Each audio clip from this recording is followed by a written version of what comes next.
Hello and welcome to the Mental Barbell. The Mental Barbell is by athletes for athletes. We offer individual coaching and team workshops.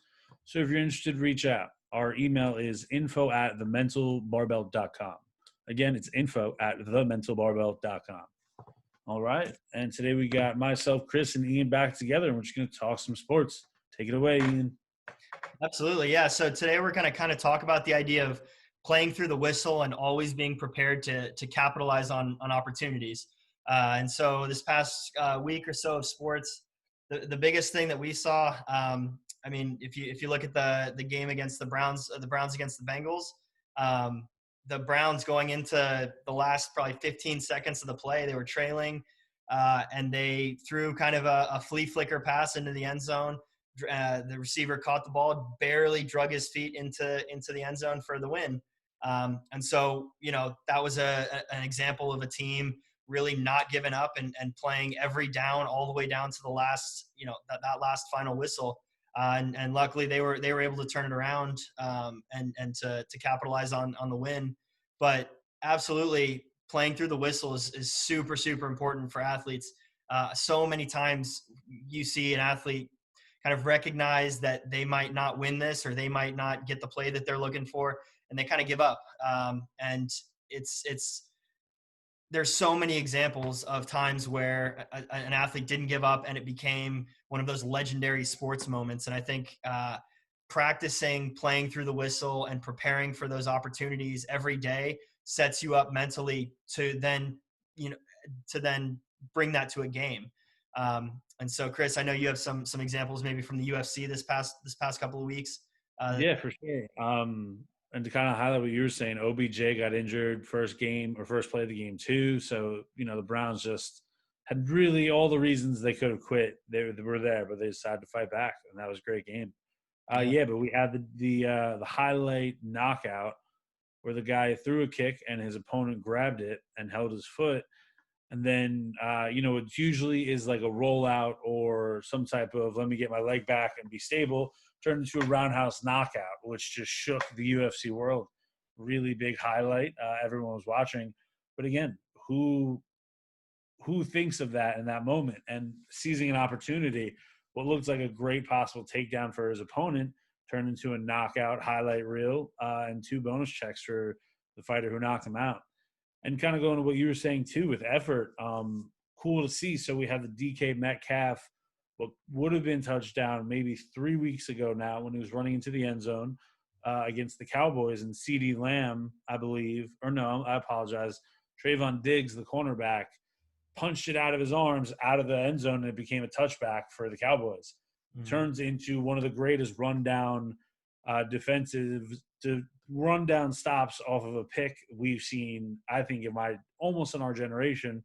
We have one more in the Super Bowl that can rival it, but he ran over 100 yards and chased down a cornerback, which is crazy effort. And seeing that change in an athlete in 3 weeks is huge, and that ultimately let them at least stay in the game until they lost in overtime. But again, effort plays. Those are the things that really aren't taught. You can't teach effort. It's one of those things that kids will ask, like, how can I get drafted or get attention without making a play? It's those effort plays, man. It's that when the whistle isn't blown, what are you doing? Are you watching, or are you thinking of how can I make this better for my team or myself? Yeah, absolutely. And I think we want to take the opportunity here to talk about how to develop that mindset. It's not something that happens accidentally. It's something that's cultivated over a very, very long career, over thousands of practices, and it's something that is intentional, and it shows. And there are a lot of athletes right now that I think are in a similar situation. Maybe not so much as a game time pressure situation, but more of a career situation where, I have a lot of athlete friends who are kind of sitting on the sidelines right now, waiting for their seasons to return. And it's very difficult to figure out, what they should be doing. But that idea of being always prepared for the opportunity, I'm a big fan of strength sports. And this year, because of all the restrictions and the travel restrictions that have been placed, there have been a ton of the world's strongest man competitors that are international that aren't able to travel to the United States. And so we're seeing a ton of guys that usually sit on the sidelines or sit at home and watch the competition on their TV. They're getting called up to compete. And so it's being prepared and training to always be ready for those situations. And so when you find yourself after you've thrown a UFC kick and your opponent's caught it midair, and you're in a very compromising position, having that mindset to overcome that, to attack it.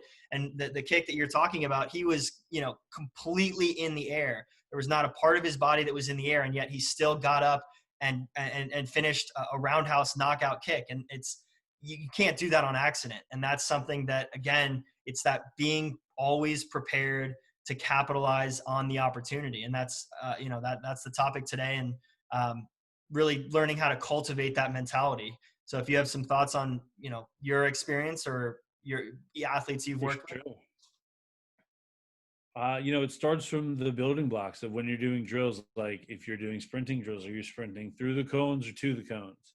That's a huge difference. Are you doing things with intention? Are you putting up 10 shots, or are you making 10 shots with good form? So the little details are what create the nuances that create those next level elite movements. If you're consistently stalk blocking, if you're a wide receiver in practice, then you'll do that when it's a game time. If you're not, though, in practice and not practicing how to get inside of a cornerback, that's going to show game time. And that's just a big obvious one. You have to do the little things, proper footwork. You can go down all the way as microscopic as you want to, but it's just figuring out, what are you doing? How can I do it better? And how can I bring that to the game? Yeah, absolutely. And I love the example of running through the line versus a lot of people, kind of shut it down those last couple of steps. And they, you might not be able to tell there's a speed difference, but there's a speed there's an effort difference. And I think that was to your point earlier of effort plays. And in those game time situations, the player that runs through the line or that plays to the whistle, not assuming that the play is over, or Right. phoning in the end of practice, that's where those differences are going to play out, is those big moments where an opportunity presents itself and the player that's given that effort can capitalize on it. And the player that jogged through the line or, took 8 free throws instead of the 10 that they were supposed to, that's where those differences happen. And it's a cumulative effect. And that's, I think, a huge part of everything that we do. I like the example of, if you were going to buy, or if you were going to use one pen for the rest of your life, you're going to make sure that's a pretty nice pen, right?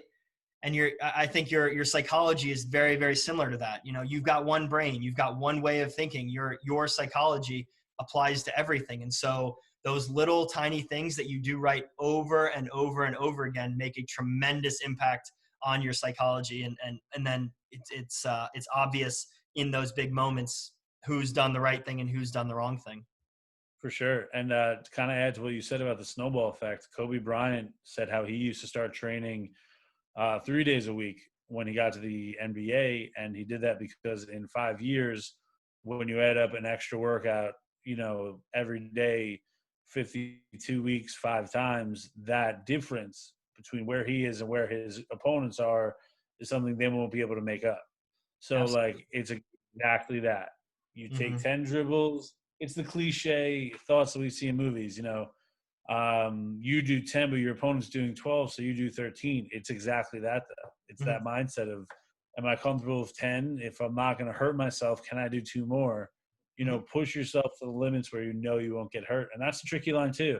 Don't get too over arrogant or too over blinded by trying to push yourself more, but make sure you're doing things in a comfortable reasoning approach and way to do it. Yeah. And I think it's even more nuanced than a coach might not even be able to tell the difference between the athlete that's giving that 100% effort versus the 98% effort. It could be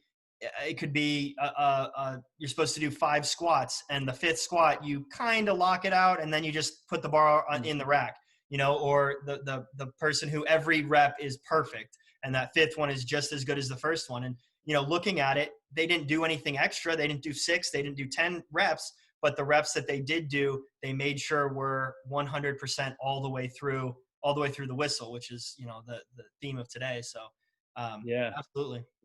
The basic formula for that is quality of effort times time equals performance. Like Hmm. I could be working 10 hours a day and doing only 20%, or I can do that same amount of time doing 60%, Yeah. and it's just that just carries over and it's snowball effects.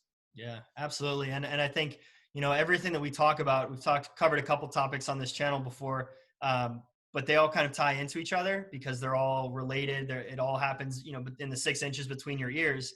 And that psychology, that mentality of always being ready to capitalize, I think is also, hugely important here.